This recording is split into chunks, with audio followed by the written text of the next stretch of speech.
Restraining the tongue. For we all often stumble and fall and offend in many things. And if anyone does not offend in speech, never says the wrong things, he is a fully developed character, able to control his whole body and to curb his entire nature. James 3 verse 2. From time to time, we receive much needed instruction about the dangers of the teaching of speaking in tongues, but we also need to be instructed about the dangers of carelessly speaking in tongues that God has given to all of us. Below is a list of ways that as God's people we can wrongfully employ the tongue.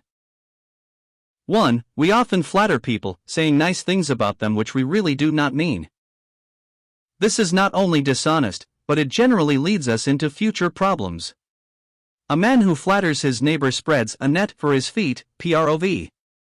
29:5. There are times when we have to tell people the truth even if it is not flattering to them. He who rebukes a man will find more favor afterward than he who flatters with the tongue. Proverbs 28 verse 23. Paul was careful not to use flattery in his reaching out to others with the truth.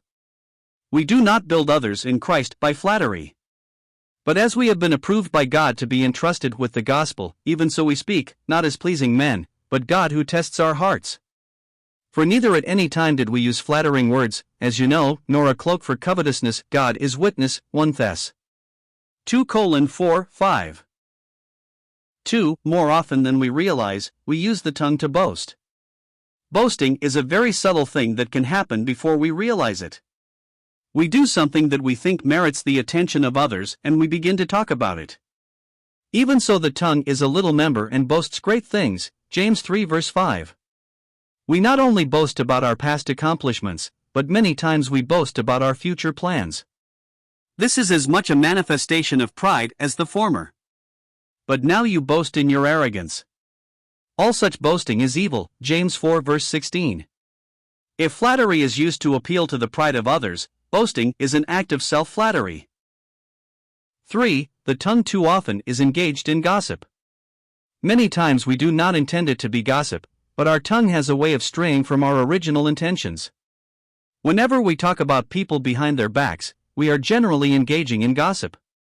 One of the characteristics of the wicked is described as those who sharpen their tongue like a sword, and bend their arrows, bitter words, that they may shoot in secret at the blameless. Psalms 64 verses 3 and 4. Our tongue can become a sword that pierces others in the back. Many a character has been smudged by careless words spoken by others. For all of us have experienced at times the horror of allowing the tongue to take off during a time of anger. We know what it is to give someone a real tongue lashing. We are really defending our injured pride.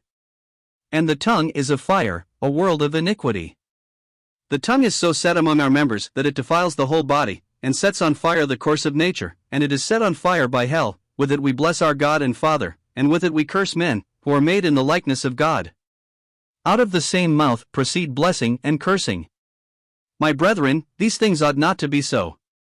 Does a spring send forth fresh water and bitter from the same opening? Jah. 3:6, 9-11. 5. Finally, the tongue is often used as a weapon of deceit. We utter many words of hypocrisy with the tongue. We make ourselves sound far more pious than we really are. My little children, let us not love in word or in tongue, but in deed and in truth. 1 John 3 verse 18.